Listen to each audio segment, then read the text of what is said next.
Today we're talking about the Zhiyun Smooth 4 gimbal, and the reason that we're talking about this today is that it's now integrated with Filmic Pro on your phone. So this has become a much more powerful tool now that it's been integrated with Filmic Pro.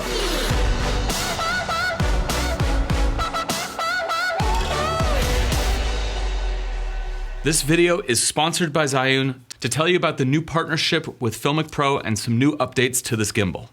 So if you've seen some of my past videos, I have reviewed this, I've compared it to other gimbals, and originally I didn't think the smoothness and the capabilities of this app were that impressive. However, there was a big firmware update. They've reconfigured the motors and all that good stuff, and they've also added an additional feature that allows you to work natively within Filmic Pro.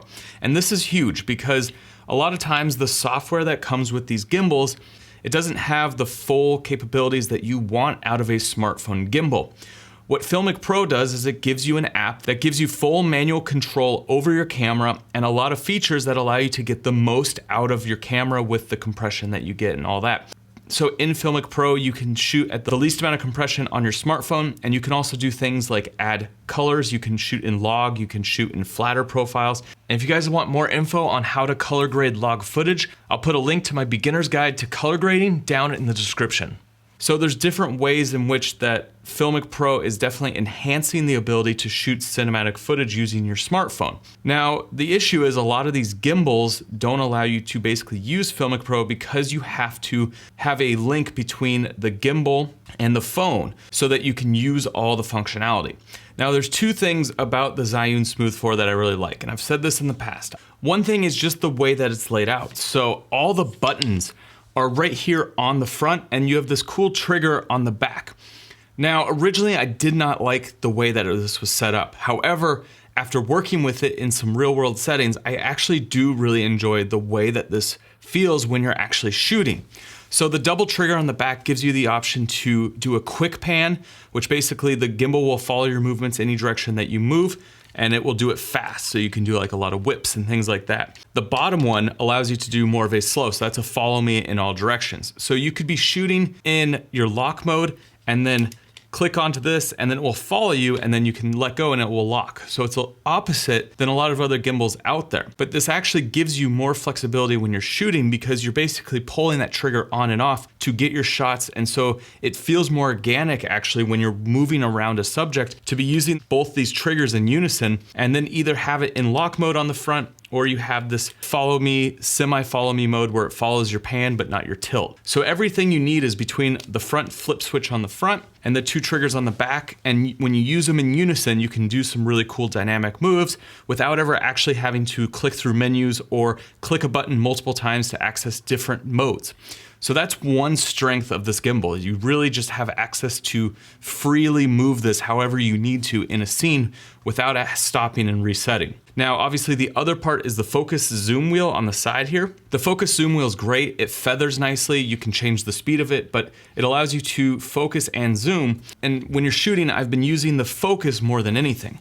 So if I wanted to hold focus, I can use this, basically do some shallow depth of field work, especially if I was to pair this with like a longer lens. So there's some longer lenses out there. One downside is that you can't use a lens on this gimbal without having a counterweight, but there is a universal counterweight. Moment makes it, and so I'll put a link down below in the description where you guys can check that out. So if you are gonna use like Moment lenses, then you definitely need a counterweight, but it will work. So when you pair this gimbal with like a 50mm lens, you'll be able to do some cool shallow depth of field cinematography. And that's where this gimbal wheel will really come in handy because you can really get precise with your movements, do some cool rack focusing, and it feathers nicely, it feels good.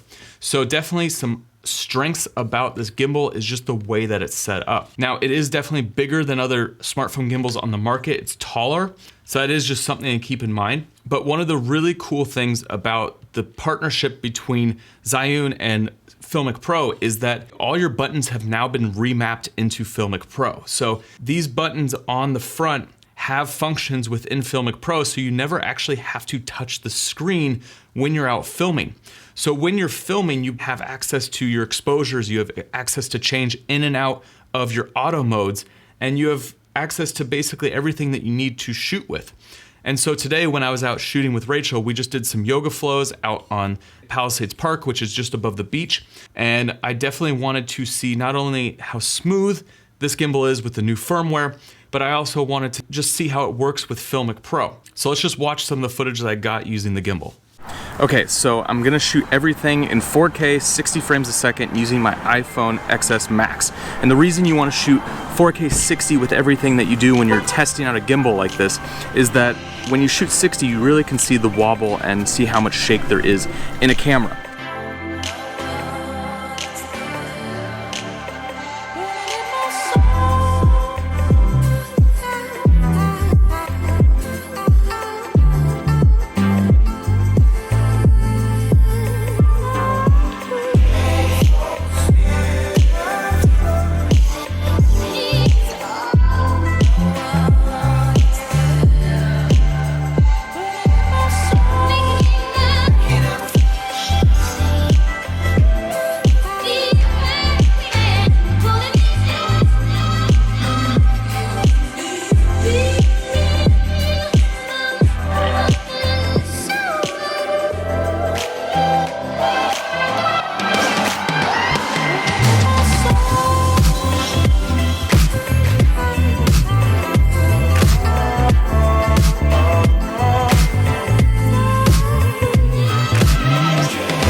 So in general, just from looking at this footage, there's definitely some improvements to the gimbal motors and just how smooth the whole experience is. Originally, I'll show you some of this footage from the beach the other day when I went out shooting. It had a lot of shake and a lot of wobble to it. So after the firmware update, there's definitely an improvement to the stability of this gimbal. However, there is still a little bit of wobble, and you can take that out just using a stabilizer in your editing software. And then I turned the stabilizer on the phone just to see the difference, see if it works with the stabilizer. And you could definitely tell that the stabilizer gets rid of all those shakes.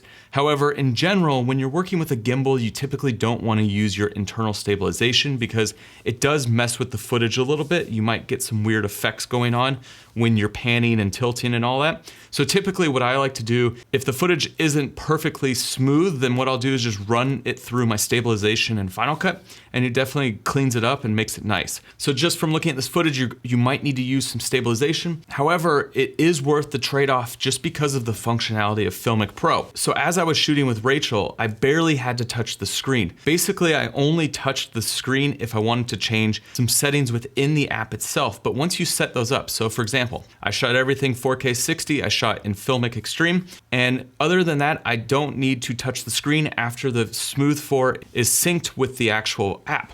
So what happens is each of your buttons has been remapped. So you can adjust your focus by the focus wheel on the side, your exposure by the main ring in the center. The button in the center clicks and it changes between your modes. And then you have access to lock exposure, lock focus, and then record directly from the buttons on the front. Now, there's obviously more you can do with this. I'll put a link down below in the description to a tutorial if you do decide to get this gimbal that takes you through every button and functionality within this partnership between these two products. However, just working with Filmic Pro and working with these buttons in unison, I never actually had to touch the app when I was filming with Rachel. All my exposure adjustments, all my focus adjustments, I could just be made on the actual gimbal itself, which is a huge difference from other gimbals out there. And this partnership is a huge advantage to using the Smooth 4 over some of the other gimbals. So, should you get the Smooth 4 gimbal? It all comes down to what type of shooter you are and what type of functions that you need when you're shooting with a smartphone gimbal. So guys, I highly suggest checking out the Smooth 4. If you're looking for a way to get really cinematic footage out of your smartphone, it's a great option, especially now that they've updated the firmware and they've added this partnership with Filmic Pro. All right guys, that's it. If you're new to this channel, make sure you hit that subscribe button. There's a lot of awesome filmmaking tutorials and camera reviews. I also have a course called the Creator Film School, which is step-by-step everything you need to know to have a career as a creator or a filmmaker. So guys, make sure you check that out, and I'll see you on the next one.